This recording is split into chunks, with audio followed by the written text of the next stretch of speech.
Hey folks, welcome to Market Intraday Analysis by InTheMoneyStocks.com, your leaders in pure technical analysis, avoiding all that Wall Street hype. Today, Monday, August 17th, 2009. Well, folks, we're seeing a pretty sizable down move on Wall Street today as the overall indexes are shrinking by about 1.5% to 2%.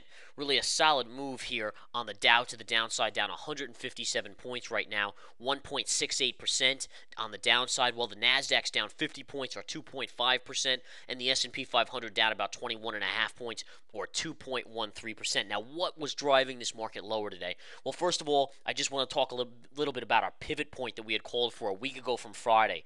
A week ago from Friday, this market hit the ultimate highs, folks. Going back to this point right here, this is where we had a pivot point based off to our premium subscribers. We had said there's a pivot point coming here, folks. Watch this time frame. You're going to see the highs put in this market. Sure enough, the SPY, which is basically a mirror of the S&P 500, hit 102.03. Ever since then, the market has just continued to collapse back lower, had a big drop and then a bounce back and then a big drop again today, coming all the way down on a gap down today. And you can see it here. This is where we closed on Friday on that buy program into the close. This is where we opened today, sold off, and bounced a little bit. And we're really hovering in a sideways channel. You can see, really, aside from this little bit of a dip here, the market's just basically been trading between 98.40 and 98.65.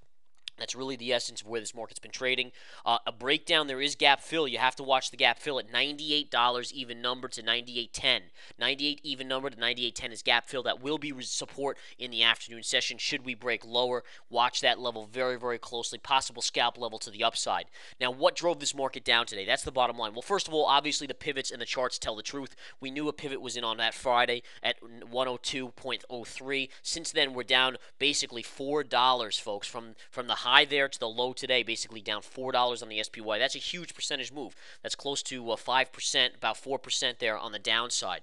What drove this market down today? Really, the bottom line was Asia. And we had talked about this to our premium subscribers. Those of you that are premium guys are privy to this information. But what we had really said here was that the market is the bottom line overbought. It's really on a sugar high, to use a little bit of a coin of phrase there. Sugar high in the market right now, and you're just running on fumes. Essentially, you're going to crash off that sugar high, and that's what you're seeing today. Now, why are you crashing off the sugar high? Well, because the economic data just does not support what we've been seeing, and this is what we've been preaching to our premium guys. Last week, jobless claims and retail sales. Those retail sales were horrendous, folks.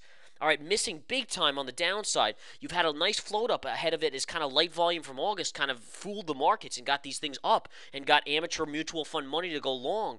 But bottom line is, it's a weak market out there. The economic reports are not confirming the bottom line trend in this market to the upside. Therefore, the market finally realizing exactly what we've been calling out here.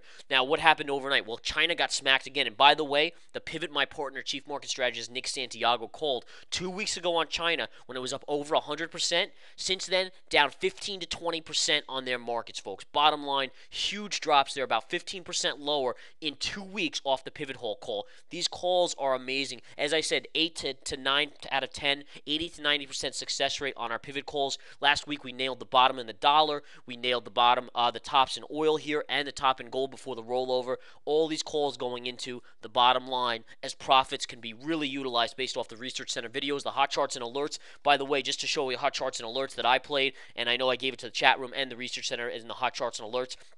DTG was called out as a short at $23. It broke $20. This is in a matter of 3 to 4 trading days since the post alerting to watch it. It hit 1963 from over $23 in a matter of 3 to 4 trading days on a short. I did take a couple dollars off the table on that beautifully on the short side as well. So a lot of these trades working beautifully, folks. The technicals, again, just telling us that the fall was coming. It was a matter of really how long they could keep this market propped up before it just got too much. And ultimately, you had some news out in Japan last night that was not that bullish, not showing the growth that they had hoped for. China, really the stimulus money's run out, and they were hoping the U.S. consumer would step up and start buying from China again, all these little products that we always buy. The U.S. consumer, according to last week's retail sales, not even close to happening, folks. So all of a sudden, China's in a panic now. now. Asia got smacked yesterday. Europe's getting smacked, and now the U.S. is following suit with the Dow again, down about 165 points. The NASDAQ down about 50 points. But that's the bottom line. Really, what you're seeing here is an Asian contagion going on, where you see the Asian markets really starting to realize that things are not as good over here, that we're not ready to really take on the buying like we used to. And to be honest, guys, I don't think that's coming back for years and years. So, I mean, take that for what it's worth. Now, how much downside in this market? That's the big question, right?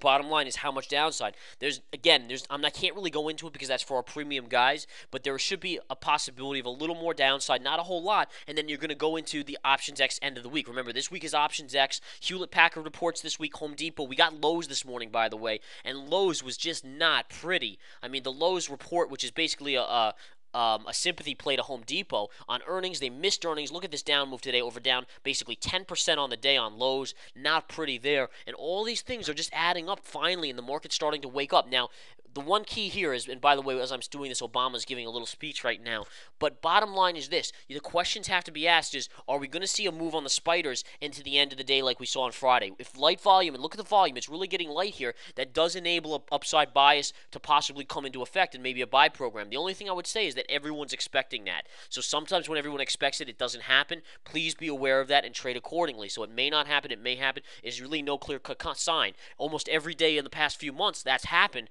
but you have to really be careful here as everyone expects it to happen. Sometimes there will be that one instance where it doesn't, and we actually go to the lows of the day. So we'll have to see how that works out. That will be a very telltale sign also going forward if that does happen, and we'll analyze that in the Research Center video as well.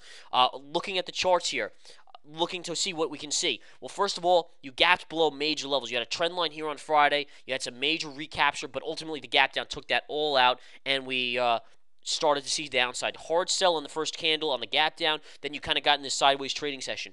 What you have here is minor support right here at 98.40 and minor resistance at 98.70-ish. Those are your resistance support lines. If you get through 98.70, then you're looking for the high of the day here. High of the day here would be $98.95 to 99. If you get through that, you're looking at the 50 moving average and this green trend line at 99.30.